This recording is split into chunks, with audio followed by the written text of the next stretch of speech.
जमींदार साहब आज अपनी गलती पर खुद ही शर्मिंदा थे। आज उनके घर की इज्जत पर दाग लगते लगते बच गया। चौधरी साहब, हमने ब्लैकमेल करने वाले दोनों गुंडों को पकड़ लिया है। वो गुंडे वीरपुर गांव पर बहुत समय से नजर रखे हुए थे और वो ये भी जानते थे कि वीरपुर गांव की औरतें खुले में नहाती हैं। पर हमें खुशी है कि आपकी छोटी बहू सुधा ने जो हिम्मत दिखाई और उन बदमाशों के खिलाफ हमारी पुलिस थाने में रिपोर्ट लिखवाई, उसकी हमें दाद देनी होगी। अच्छा चौधरी साहब, मैं चलती हूँ, नमस्ते। मैंने आपको कितनी बार समझाया था, घर की बहुओं का खुले में नहाना ठीक नहीं, पर आप नहीं माने। अब कुछ भी हो जाए, मैं अपनी बहुओं के लिए घर में गुसल खाने की व्यवस्था जरूर करूंगी। वीरपुर गांव जहां घरों में गुसल खाने की व्यवस्था नहीं थी, इसलिए गांव की औरतें खुले में नहाने को मजबूर थी। अरे नई बहू, सोकर उठी नहीं क्या? स्नान के लिए नदी पर जाना है। बड़ी भाभी, नहाने के लिए नदी पर? लेकिन यूं खुले में नहाते हुए कोई देख लेगा तो? हाँ सुधा, इस गांव में औरतें खुले में ही नहाती हैं और वैसे भी गांव के लोगों को पता है कि जिस समय गांव की औरतें नदी पर नहाने जाती हैं, उस समय गांव के मर्द नदी के आसपास भी नहीं फटकते। अच्छा अब देर मत करो, वैसे भी नदी किनारे इस समय सुनसान होता है, हम जल्दी से नहाकर आ जाएंगे। मालिनी और सुधा नदी पर नहाने के लिए जाती हैं। गांव की बहुत सी औरतें पहले ही नदी पर नहा रही थी। सुधा को बहुत शर्म आ रही थी। मालिनी भाभी, ये तो बहुत अजीब लग रहा है, अगर किसी ने हमें देख लिया तो हमारी इज्जत तो मिट्टी में मिल जाएगी। अरे काहे का शर्मा रही हो बहू रानी, हमें इतने साल हो गए, आज तक तो हमें किसी ने देखा नहीं, तो अब कौन देखेगा? चौधरी साहब से सब डरते हैं, इसलिए नदी किनारे कोई मर्द नहीं आता, सिर्फ औरतें ही नहाती हैं। सुधा को बहुत अजीब महसूस हो रहा था, पर वो करती क्या? मजबूरी में उसे मालिनी और बाकी की गांव की औरतों के साथ नदी में उतरना ही पड़ता है, जब सब बहुएं नदी पर नहा रही थी। मालिनी भाभी, लग रहा है कोई हमें देख रहा है। नहीं तो तुम्हारे मन का वहम है, लगता है तुम्हारा डर अभी तक नहीं गया है। चलो जल्दी से नहा लो, फिर घर चलते हैं। अगले दिन भी सुधा को ऐसा ही महसूस हुआ। मालिनी भाभी, मैं कह रही हूँ ना कि कोई है जो हमें देखता है, मुझे बार बार गलत महसूस नहीं हो सकता। अरे बहू रानी, तुम बेकार में ही डर रही हो, किसी की इतनी मजाल नहीं जो हमें नहाते हुए देख ले। और ये सच था, गांव वालों की इतनी हिम्मत नहीं थी कि वो गांव की बहुओं को खुले में नहाते हुए देख ले। तो आखिर कौन था जो उन सबको खुले में नहाते हुए देख रहा था? अरे यार मगन, ये गांव तो बहुत बढ़िया है यार, तूने बिल्कुल सही जगह का पता लगाया बे। खुले में नहाती इन गांव वालों की बहुओं के हमने बहुत ही बढ़िया फोटो अपने फोन में निकाल ली है बे।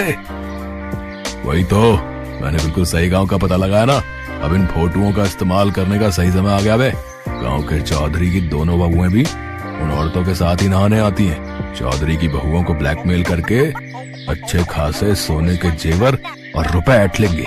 और तू तो जानता ही है, ये गांव की भोली भाली बहुएं शर्म से किसी को कुछ नहीं बताएंगी।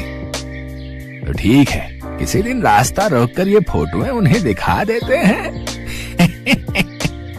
तो देर किस बात की है, कल दिन में जब वे दोनों नहा कर जा रही होंगी तभी रास्ते में उन्हें पकड़ लेंगे। अगले दिन मालिनी और सुधा नदी पर नहाकर जब हवेली की तरफ जा रही थी, तो नदी से थोड़ी दूरी पर जगन और मगन नाम के उन बदमाशों ने उनका रास्ता रोक लिया और उन दोनों को फोटो दिखाने लगे। दोनों बहुएं डर गई। अब अगर तुम दोनों नहीं चाहते कि ये फोटो गांव में हर कोई देखे, यहाँ और भी जगह ये फोटो पहुँचे, तो जैसा हम कहते हैं वैसा तुम दोनों करोगी।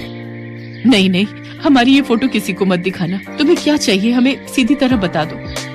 अगर तुम चाहती हो कि हम ये फोटो किसी को न दिखाएं और अपने फोन से हटा लें, तो कल दोपहर तक 2 लाख रुपए नकद और सोने के जेवर एक बैग में भरकर तुम दोनों हमें ला कर दोगी। उसके बाद हम यहाँ से चले जाएंगे। ठीक है, तुम चिंता मत करो, हम कल दोपहर तक तुम्हारी ये मांग पूरी कर देंगे। पर तुम तब तक ये फोटो किसी को नहीं दिखाओगे। मालिनी पूरी तरह घबरा चुकी थी। वो दोनों घर लौट आती हैं। मालिनी भाभी, हम ये गलत कर रहे हैं। अन्याय के सामने झुकना कायरता है। हम अन्याय को छूट दे रहे हैं। उन मुजरिमों को सजा मिलनी चाहिए। उनकी मांगे पूरी करके तो हम उन्हें और बढ़ावा दे रहे हैं। आज वो हमारे साथ ऐसा कर रहे हैं, कल किसी और के साथ करेंगे। ये सरासर गलत है भाभी। तो हम कर भी क्या सकते हैं सुधा? हमारी फोटो बदमाशों के पास है। हम ये बात किसी से नहीं कह सकते। बदमाश हमारी फोटो हर जगह दिखा देंगे। पर सुधा बहुत हिम्मत वाली थी। वो मालिनी को बिना बताए पुलिस स्टेशन पहुंचती है और वहाँ पर लेडी ऑफिसर को सारी बात बताती है। सुधा, तुम चिंता मत करो, मैंने ऐसे गुंडों को बहुत सीधा किया है। मैं जैसा कहती हूँ वैसा ही करना। सुधा पुलिस की मदद ले चुकी थी। अगले दिन वो मालिनी के साथ बदमाशों की बताई जगह पर पहुंचती है। गुंडे जैसे ही मालिनी और सुधा के पास आते हैं, तभी पुलिस भी वहां पहुंच जाती है। पुलिस को देखकर गुंडे घबरा जाते हैं। पकड़ लो इन गुंडों को। सीधी साधी गांव की औरतों को ब्लैकमेल करके उनके पैसे और जेवर की मांग करते हो। मैडम जी, ये वही गुंडे हैं जिनकी आसपास के गांव की पुलिस तलाश कर रही है। इन्होंने पहले भी कुछ गांव की औरतों को ऐसे ही ब्लैकमेल किया था। पुलिस के द्वारा गुंडों को पकड़ने की बात चौधरी के कानों तक पहुंचती है। उन्हें भी अपनी गलती का एहसास हो जाता है। चौधराइन, तुम सच कह रही हो, गलती मेरी ही है। मैं ही पुराने ख्यालों में जी रहा था।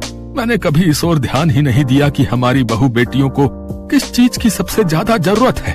सुधा, आज तुम्हारी हिम्मत की वजह से हम कितनी बड़ी मुसीबत से बच गए। भाभी, ये तो मेरा फर्ज था। मुझे खुशी है कि आज मैंने जो हिम्मत की, उस कारण इस गांव की बहुओं को अब खुले में नहीं नहाना पड़ेगा। गांव की इज्जत अब सुरक्षित रहेगी। वीरपुर गांव की औरतें सुधा की बहुत तारीफ करती हैं। आज हर घर में गुसलखाना था और गांव की औरतों ने भी अब खुले में नहाना बंद कर दिया था।